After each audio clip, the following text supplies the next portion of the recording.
నమస్తే. Welcome to మనం TV. ప్రస్తుతం మనతో లైవ్ కాల్‌లో రెడీగా ఉన్నారు సీసీఎంబీ మాజీ సైంటిస్ట్ ఎంవి జగన్నాథం గారు. సార్‌తో మాట్లాడదాం. హలో సార్, నమస్తే. నమస్కారం అండి. సార్, గత 4, 5 రోజుల నుండి చైనాలో మళ్ళీ హెచ్ఎంపీవీ అనే వైరస్ వింటూనే ఉన్నాము. సో, ఇది కూడా సేమ్ కరోనాలో ఎలా సింప్టమ్స్ ఉన్నాయో ఫీవర్ కానీ, ఈ శ్వాస తీసుకోవడం గాని ఇవే కనిపిస్తున్నాయి సింప్టమ్స్. సో, ఇప్పుడు మన ఇండియాకి కూడా ఇది స్ప్రెడ్ అయ్యే ఛాన్స్ ఉందంటారా?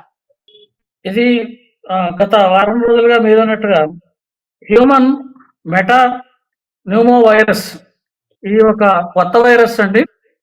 ఈ వైరస్ 2000 సంవత్సరంలోనే గుర్తించారు, 2001 సంవత్సరంలో. అయితే ప్రస్తుతం ఇది చైనాలో అవుట్ బ్రేక్ అయినట్టుగాను, అక్కడ అనేక మందికి వ్యాధి సోకినట్టుగాను, తీవ్రత కూడా ఎక్కువగానే ఉన్నట్టుగాను మనకి సోషల్ మీడియా ద్వారా వార్తలు వస్తున్నాయి. యెస్. యెస్. అయితే ఇది కేవలం ఒకటే వైరస్ కాకపోవచ్చు, ఒకటి కంటే ఎక్కువ వైరస్ కూడా ఉండొచ్చు అనేటటువంటి మరొక ఆలోచనలు కూడా ఉన్నాయి. దాంట్లో ఇన్ఫ్లుయెన్జా ఏ వైరస్, నెక్స్ట్ మైకోప్లాస్మా నిమోనియా అనే వైరస్, వాటితో పాటు కోవిడ్ కూడా ఉందా అంటే మనకి ముఖ్యంగా చైనా నుంచి వచ్చేటటువంటి వార్తలు మనకి లోగడ ఉన్నటువంటి అనుభవాల దృష్ట్యా కనుక మనం పరిశీలన చేసినట్లయితే COVID-19 అవుట్ బ్రేక్ అయినప్పుడు కూడా అది పూర్తిగా వ్యాప్తి చెందిన తర్వాత అది అవుట్ బ్రేక్ అయిందన్న విషయం, అక్కడి నుంచి ఫలానా ప్రదేశం నుంచి చైనాలో నుంచి అవుట్ బ్రేక్ అయిందన్న విషయం ప్రపంచానికి తెలిసింది తప్ప అంతవరకు దాని గురించిన వార్తలు ఏవి రాలేదండి. అదే విధంగా ప్రస్తుతం కూడా ఎలా ఉందంటే అక్కడ ఏవో సోషల్ మీడియా ద్వారా వచ్చింది, ఇది మనం ధృవీకరించగలమా లేదా అనేటటువంటి విషయాల్లో మాట్లాడుతూ చెబుతున్నారు. అయితే భారత ప్రభుత్వం కూడా దీని మీద సరైనటువంటి దృష్టిని చూసి దీని గురించి పరిశీలన చేస్తున్నాము, దీని వ్యాప్తి చెందకుండా సరైనటువంటి చర్యలు తీసుకుంటున్నామని ఎప్పుడైతే చెప్పిందారో తప్పనిసరిగా మనకు తెలుస్తున్న విషయం ఏమిటంటే అక్కడ వ్యాప్తి చెందుతోంది అనే విషయం స్పష్టంగా తెలుస్తోందండి. కాబట్టి చైనా నుంచి వచ్చేటటువంటి వార్తల్ని మనం ఒక స్థితి పూర్తిగా వ్యాప్తి చెందిన తర్వాత బయటకు వచ్చేటటువంటి పరిస్థితి ఉంటుంది. దాన్ని మనం ఆ రకంగా కూడా పరిశీలన చేయాల్సిన అవసరం ఉంటుందండి. అయితే సింప్టమ్స్ అలానే ఉన్నాయి సార్, ఎలా ఉన్నాయంటారు? సిమ్టమ్స్ విషయానికి వచ్చేటప్పటికి కోవిడ్ లాగే జ్వరం అది వస్తున్నాయి. అయితే దీంట్లో దగ్గు, జ్వరం, ముక్కులో దిబ్బడం, శ్వాసకోశ సంబంధమైనటువంటి సమస్యలు అంటే ఊపిరి పీల్చుకోలేకపోవడం, ముక్కు దిబ్బడం అనేటువంటిది వినే ఉంటారు. అసలు ఊపిరి పీల్చుకోలేని పరిస్థితి ఉంటుంది. ఈ రకమైనటువంటి లక్షణాలు కొన్ని దీంట్లో ఉన్నాయి. విపరీతంగా జ్వరం రావడం కూడా జరుగుతోంది. ఈ రకమైనటువంటి లక్షణాల్లో కొన్ని సిమిలారిటీస్ ఉన్నాయి. అయితే స్ప్రెడ్ లో సిమిలారిటీస్ డిఫరెంట్ గా ఉంటాయండి. COVID-19 దీంట్లో ఉండే విషయం ఏంటంటే COVID-19 అయితే అది వాయుగోళాల ద్వారా అంటే వాయువు నుంచి కూడా ఒకళ్ళ నుంచి ఒకళ్ళకి 2 మీటర్ల దూరంలో ఉంటే ఒకళ్ళ నుంచి ఒక వ్యక్తి నుంచి మరొక వ్యక్తికి సోకేటటువంటి ప్రమాదం ఉన్నటువంటి వైరస్. ఈ వైరస్ కూడా అంటువ్యాధికి సంబంధించింది, అంటే ఒకళ్ళ నుంచి ఒకళ్ళకి సోకుతుంది, కానీ ఈ సోకేటటువంటి తీవ్రత అంత ఎక్కువగా ఉండదు. ఇది మెటానిమో వైరస్ అయినప్పుడు, హ్యూమన్ మెటానిమో వైరస్ అయితే అంతటి తీవ్రత ఉండదు, కానీ అంటువ్యాధి లక్షణాలు అయితే తప్పనిసరిగా ఉంటాయి. వీటిల్ని గుర్తించాల్సినటువంటి అవసరం ఉంటుందండి. వీటిని గుర్తించడానికి సరైన సర్వేలెన్స్ మెకానిజం ఉండాలి, టెస్టింగ్ మెకానిజం ఉండాలి, దాన్ని నిర్ధారణ చేయగలగాలి. నిర్ధారణ చేసిన తర్వాత అప్పుడు దానికి మనం వైద్య విధానాన్ని ఏది అవలంబించాలి అనేటువంటి ఆలోచన చేయాల్సిన అవసరం ఉంటుందండి. రైట్. అయితే ఇప్పుడు మళ్ళీ మన ఇండియాకి కూడా స్ప్రెడ్ అయ్యే ఛాన్సెస్ ఏదైనా కనిపిస్తున్నాయి సార్? స్ప్రెడ్ అవ్వదు అని చెప్పలేమండి. ప్రస్తుతానికైతే మనకి దేశంలో ఎక్కడ ఈ కేసులు వచ్చినట్టుగా మనకి ఎక్కడ వార్తలు రాలేదు. మనకి చైనాకి తేడా ఏమిటంటే చైనాలో బాగా ఉధృతి చెందిన తర్వాత మాత్రమే వార్త బయటకు వస్తుంది మనకి లోగడ ఉన్నటువంటి అనుభవాల దృష్ట్యా. అప్పుడు కూడా చాలా మందికి మొత్తం వుహాన్ నగరం అంతా కూడా వ్యాప్తి చెంది, వుహానే కాదు ఇతర దేశాల్లో కూడా మిలాను, ఇలా ఇటలీ, ఇతర ప్రదేశాల్లో కూడా సోకిన తర్వాత అప్పుడు ఒక తెలియనటువంటి కరోనా ఒక వైరస్ వ్యాప్తి చెందుతోంది, దీనికి కొన్ని నిమోనియా లాంటి లక్షణాలు ఉన్నాయి అనేటటువంటి ప్రతిపాదనలు తర్వాత వచ్చాయి. తర్వాత దాని జీనోమ్ సీక్వెన్స్ తెలిసిన తర్వాత ఫలానా వైరస్ అని స్పష్టంగా చెప్పారు. ఇప్పుడు ఇక్కడ ఏమవుతోందంటే మనం ఇది ఎంతవరకు వార్త సమంజసం అనేటువంటిది పూర్తిగా స్ప్రెడ్ అయిన తర్వాత. అయితే సోషల్ మీడియాలో వ్యవహారం కనుక చూసినట్లయితే స్పష్టంగా చాలా మందికి వ్యాధి సోకిందని చెబుతున్నారు. హాస్పిటల్స్ కూడా చాలా కిటకిటలాడుతున్నాయి అన్న విషయం సోషల్ మీడియాల ద్వారా తెలుస్తున్నాయి. ఇవి అఫీషియల్ గా ధృవీకరణ కావాల్సి ఉంది. ఏది ఏమైనప్పటికీ మనకి చైనాకి చాలా లాంగ్ బార్డర్ కామన్ ఉంది. ముఖ్యంగా ఈశాన్య రాష్ట్రాలు అవి కూడా చాలా దగ్గరలో ఉన్నాయి చైనాకి. కాబట్టి రాకపోకలు ఉంటాయి, వ్యాపార సంబంధాలు ఉంటాయి, పీపుల్ టు పీపుల్ కాంటాక్ట్ ఉంటాయి. ఇలా అనేక రకాలైనటువంటి వస్తువులు అవి ట్రాన్స్పోర్ట్ అవుతూ ఉంటాయి. వేటి ద్వారా ఇది సంక్రమిస్తుంది అనేటువంటిది వీటిలన్నిటిని కూడా దృష్టిలో పెట్టుకుని ఈ వచ్చేటటువంటి మార్గాలు ఏవైతే ఉన్నాయో వాటిలన్నిటిని కూడా మనం స్పష్టంగా పరిశీలించాల్సిన అవసరం అయితే కనిపిస్తోందండి. Yes right. అయితే వచ్చే ఛాన్సెస్ అయితే ఉన్నాయి అని మీరు చెప్తున్నారు కదా, సో రాకుండా ఎట్లాంటి ఉమ్. జాగ్రత్తలు తీసుకోవాలి అంటారు? ఇది ఇది ముఖ్యమైనటువంటి ప్రశ్న అండి. ఇప్పుడు మనకి ఈ వైరస్ల గురించి చూస్తుంటే ఇప్పుడు రాబోయే కాలంలో అంటే ప్రస్తుతం గత కరోనా వైరస్ నుంచి కనుక మనం ప్రారంభం చూసినట్లయితే మనకి అంతు చిక్కనటువంటి వైరస్లు ఎక్కడ అవుట్ బ్రేక్ అవుతాయి, ఎక్కడ వస్తాయి అనేటువంటిది ఎవరు కూడా స్పష్టంగా చెప్పగలిగేటువంటి పరిస్థితి లేవు. ఇవి అనేక వాతావరణ పరిస్థితులు బట్టి, స్థానికంగా ఉండే పరిస్థితులను బట్టి ఇవి ఎక్కడ అరిజినేట్ అవుతాయి, ఎక్కడ స్ప్రెడ్ అవుతాయి.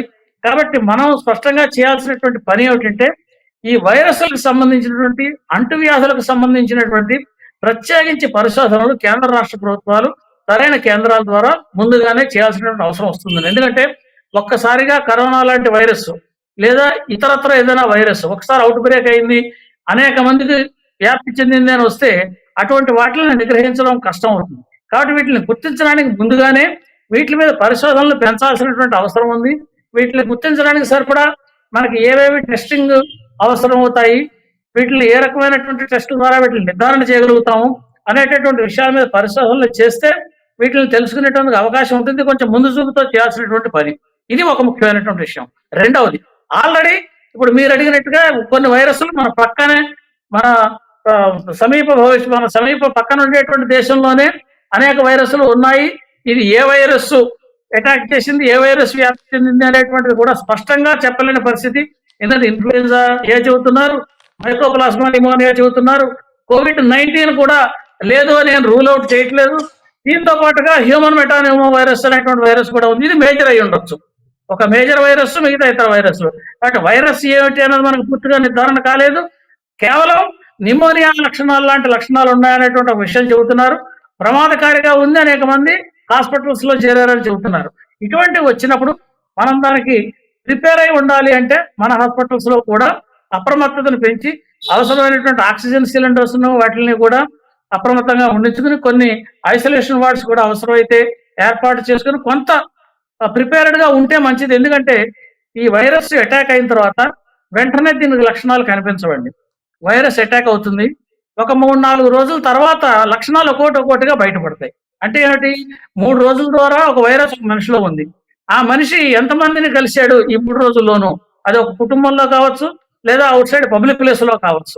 ఈ ఎంతమందికి కూడా ఇతను తక్కువ వ్యాధి ఉన్నప్పుడు కూడా వీళ్ళందరికీ సంక్రమింపజేసేటటువంటి శక్తి సామర్థ్యాలు ఉంటాయి. కాబట్టి ఇతనికి ఒక మనిషిలో మనం గుర్తించే సమయానికి వీళ్ళు అనేక మందికి ఇన్ఫెక్షన్ చేసి ఉంటారు. అప్పుడు ఇన్ఫెక్షన్ ఎప్పుడు పెడతాం హాస్పిటల్కి, ఇది టెంపరేచర్ 104 degrees 103 degrees పెర్సిస్టెంట్ గా కంటిన్యూస్ గా ఉండడం, మందులు వేసినా తగ్గకపోవడం, ఇటువంటి పరిస్థితులు ఉన్నప్పుడు మనం వైద్యుల సలహా తీసుకోవడానికి, వైద్యం చేయించుకోవడానికి పెడతాం. ఇది కనుక ఈ చెప్పినటువంటి వైరస్లో ఏ వైరస్ అయినప్పటికీ కూడా అప్పటికే వాళ్ళు మరికొంతమందికి సంక్రమింపజేసి ఉండొచ్చు. కాబట్టి ఇటువంటి లక్షణాలు, జ్వరం లాంటి లక్షణాలు ఏవైనా కనుక పెర్సిస్టెంట్ గా ఉంటే వెంటనే గుర్తించి కొంచెం ఐసోలేషన్ లో ఉండడం, ఈ మాస్క్ ధరించడం లాంటి చర్యలు తీసుకోవచ్చు. పర్సనల్ హైజీన్ చాలా ఇంపార్టెంట్ విషయం అండి. అటువంటి పర్సనల్ హైజీన్ ప్రతి ఒక్కరూ కూడా పాటిస్తూ ఉండాలి. ఇలా పాటిస్తూ ఉండడం వల్ల దీన్ని కొంతవరకు మనం దగ్గరికి రాకుండా నివారణ చేసుకునేటువంటి అవకాశం అయితే ఉంటుంది. కొన్ని రోజులు మాస్క్ పెట్టుకుంటే బెటరే కదా సార్? తప్పనిసరిగా మాస్క్ అనేటువంటి చాలా ముఖ్యమైనటువంటిది. మాస్క్ మనం శానిటైజేషన్, హ్యాండ్స్ శుభ్రం చేసుకోవడం, ఇటువంటివి ఇంతకుముందు మనం కరోనాకి ఏవైతే చెప్పామో అటువంటి కొంచెం దూరంగా ఉండడం, ఇటువంటివి చేయడం మంచిదేను. అయితే ప్రస్తుతం ఉన్నటువంటి వార్తలను బట్టి మన దేశంలో ఎక్కడ కూడా ఇది వచ్చినట్టుగా వార్తలు లేవు. కానీ రాలేదు అని స్పష్టంగా చెప్పగలమా అంటే మాత్రం ఇప్పుడు చైనాలో ఇప్పటికే చాలా చోట్ల వ్యాప్తి చెందింది. కనీసం 14-15 ప్రావిన్సెస్ లో చైనాలో ఇది స్ప్రెడ్ అయి ఉంది అన్న విషయం ఉన్నప్పుడు అక్కడి నుంచి ఎంతో కొంత ఎక్కడో డెత్ కేసెస్ ఏదైనా చూసామా ఈ 4-5 రోజుల్లో చైనాలో?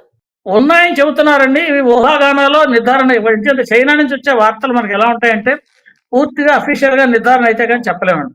కరోనా వైరస్ కూడా అందరికీ స్ప్రెడ్ అయిన తర్వాత తెలియని వైరస్ వచ్చింది అని చెప్పారు. అంతేకాదు ఇంకొక ముఖ్యమైన విషయం ఇవాళకి కూడా చెబుతాం.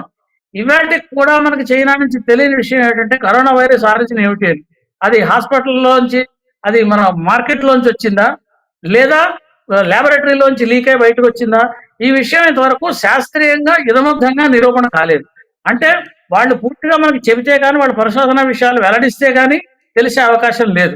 కాబట్టి వాళ్ళ దగ్గర ఉన్నటువంటి వైరస్‌ల మీద మనం వాళ్ళు చెప్పేటటువంటి దాని మీదే మనం నిర్ధారణ పడి, మనం దాని మీద వైద్యాలు, ఇతరత్రా మనం అన్ని ఏర్పాట్లు చేసుకోవాలి అనుకుంటే దానికి సమయం పట్టొచ్చు.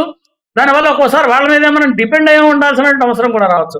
అందుకనే నేను ముఖ్యంగా ఏం చెప్తున్నానంటే ముందు చూపుతోటి మనం ఈ వైరస్‌లకు సంబంధించినటువంటి పరిశోధనలు ఏవైతే ఉంటాయో, ఈ పరిశోధన పాటవాన్ని పెంచుకోవడం, కెపాసిటీ బిల్డింగ్ అంటే ఈ వైరస్‌లు డిటెక్ట్ చేయడానికి, వీటిని గుర్తించడానికి సరైనటువంటి వైద్యాలు చేయడానికి కొంత మన దేశంలో మనమే పరిశోధనలు చేసి సంసిద్ధంగా ఉండాల్సిన అవసరం ఎటువంటిది వచ్చినా కానీ మనం దాన్ని ఎదుర్కొనే పరిస్థితుల్లో ఉండాలి.